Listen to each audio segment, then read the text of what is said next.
మనుషుల్లాగే చెట్లకు కూడా ప్రాణం ఉంటుందని, వాటికి హాని కలిగినప్పుడు అవి చింతిస్తాయని, రోదిస్తాయని మీరు బహుశా మీ ఉపాధ్యాయులు చెప్పగా విని ఉంటారు.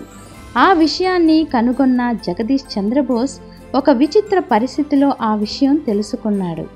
ఆ సంఘటన వల్ల స్పందించి దాని రహస్యం తెలుసుకోవాలనే జిజ్ఞాస అతనిని గుర్తించేంతటి శాస్త్రజ్ఞుని చేసింది.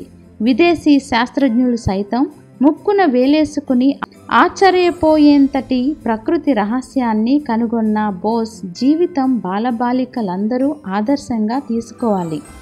డాక్టర్ జగదీష్ చంద్రబోస్ నవంబర్ 30, 1858లో మైమన్ సింగ్ గ్రామంలో ప్రస్తుతం బంగ్లాదేశ్లో ఉంది జన్మించాడు. తల్లిదండ్రులు ఎంతో దైవభక్తి కలవారవడం వలన బోసు చిన్నతనంలోనే రామాయణం, మహాభారతం కంఠస్థం చేశాడు. కలకత్తాలోని సెయింట్ జేవియర్ పాఠశాలలో అతను చేరినప్పుడు అతని సహా విద్యార్థులు ఎక్కువ మంది ఆంగ్లేయులు ఉండేవారు. ఆరోగ్యంగా ఎంతో బలిష్టంగా ఉండే ఆ విద్యార్థులు పల్లెటూరు నుంచి వచ్చి ఆ పాఠశాలలో చేరిన బోస్ను ఆట పట్టిస్తుండేవారు. వారిలో ఒక బాక్సింగ్ ఛాంపియన్ మిగతా విద్యార్థులకు వినోదం కలిగించటానికి బోస్ను 2 చేతులతో పైకి ఎత్తి గిరగిరా తిప్పి మురికి కాలువలో పడేసేవారు.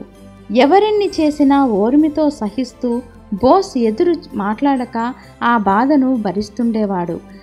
ఆ ఛాంపియన్ అండ చూసుకుని మిగతా విద్యార్థులు కూడా అతని బట్టలకు తారు పూసి, అతని టిఫిన్ బాక్సు ఖాళీ చేసి అందులో మూత్రం పోసి అతనిని మానసికంగా కూడా ఎంతో హింసించేవారు. ఒకసారి అతను స్కూలుకి వస్తుండగా ఛాంపియన్ మిగతా స్నేహితులతో పాటు వచ్చి బోస్ చేతిలో పుస్తకాలు తీసుకుని చింపేశాడు.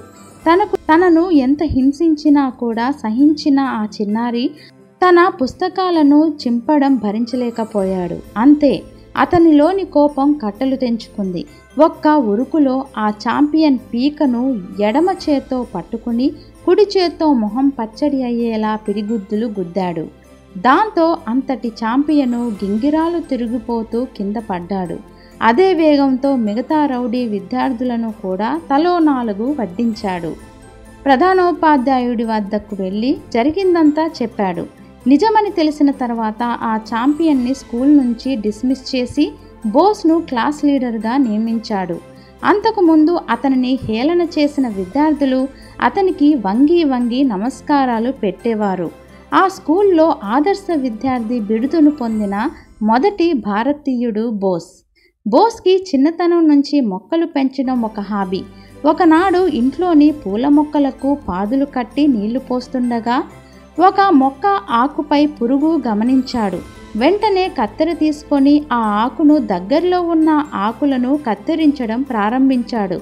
ఆ సమయంలో కత్తిరించిన చోట నీటి చుక్క లాంటివి కారడం చూసి పాపం, తన ఆకులను కత్తిరించి వేస్తున్నందుకు ఏడుస్తుంది కాబోలు అని సరదాగా అనుకున్నాడు.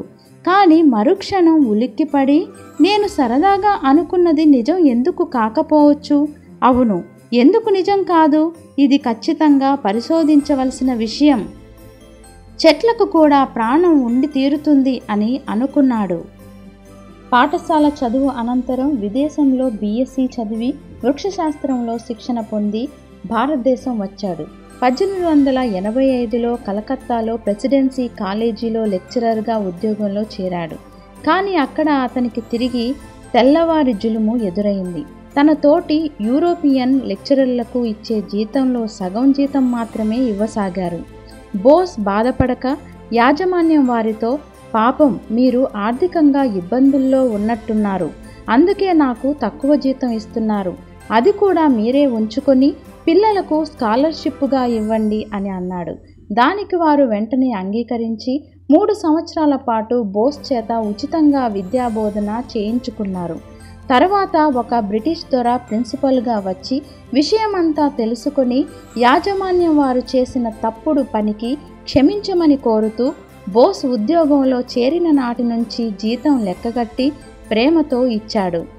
జగదీష్ చంద్రబోస్ జిజ్ఞాస రోజురోజుకి పెరగసాగింది. ఈ విశాలమైన ప్రపంచంలో తెలుసుకోవలసిన ప్రకృతి రహస్యాలు ఎన్నో ఉన్నాయి. అవి ఎవరో చేస్తారని, ఏదో కనిపెడతారని తాత్సారం చేయకుండా తనే ఆ పని ఎందుకు చేయకూడదు అని ప్రశ్నించుకొని ఆలస్యం చేయకుండా పరిశోధనలు ప్రారంభించి 1901 మే నెల 10 తారీఖున లండన్లోని రాయల్ సొసైటీలో మేధావులైన శాస్త్రజ్ఞుల సమక్షంలో తన పరిశోధనను చేసి చూపించి వారిని ఆశ్చర్యపరిచాడు. మొక్కలకు కూడా నాడి ఉంటుందని రుజువు చేయటానికి ఒక మొక్కను తెచ్చి దానికి కొమ్మలకు 2 వైర్లు కట్టి వాటిని ఒక సున్నితమైన పరికరానికి కలిపాడు. ఆ పరికరంలో ముళ్ళు మొక్కకు ప్రాణం ఉన్నట్టుగా అటూ ఇటూ కదలసాగింది. ఆ సమయంలో ఆ మొక్కను విషం ఉన్న ఒక పాత్రలో ముంచాడు. అంతే, మరుక్షణం ఆ ముళ్ళు గిజగిజా తిరుగుతూ చివరకు ఆగిపోయింది. అది చూసిన విదేశీ శాస్త్రజ్ఞులందరూ విస్తుపోయారు. ఆ పరికరం కూడా బోస్ భారతదేశంలో లభ్యమయ్యే సాధారణ ముడి పదార్థంతోనే తయారు చేశాడు. విదేశీ శాస్త్రజ్ఞులు ప్రశంసించిన తరువాతనే మన భారతీయులు ఆయన గొప్పతనాన్ని గుర్తించారు. బోస్ 1937 నవంబర్ 23న స్వర్గస్థులయ్యారు. చూసారా బాలలు, జగదీష్ చంద్రబోస్లో ఉన్న జిజ్ఞాస అతనిని ఎంత గొప్పవాడిగా చేసిందో. మరి మీరు కూడా అంతవారు కావాలి. ప్రపంచంలోని మీలాంటి వారు కనిపెట్టవలసిన ప్రకృతి రహస్యాలు ఎన్నో ఉన్నాయి ఇంకా.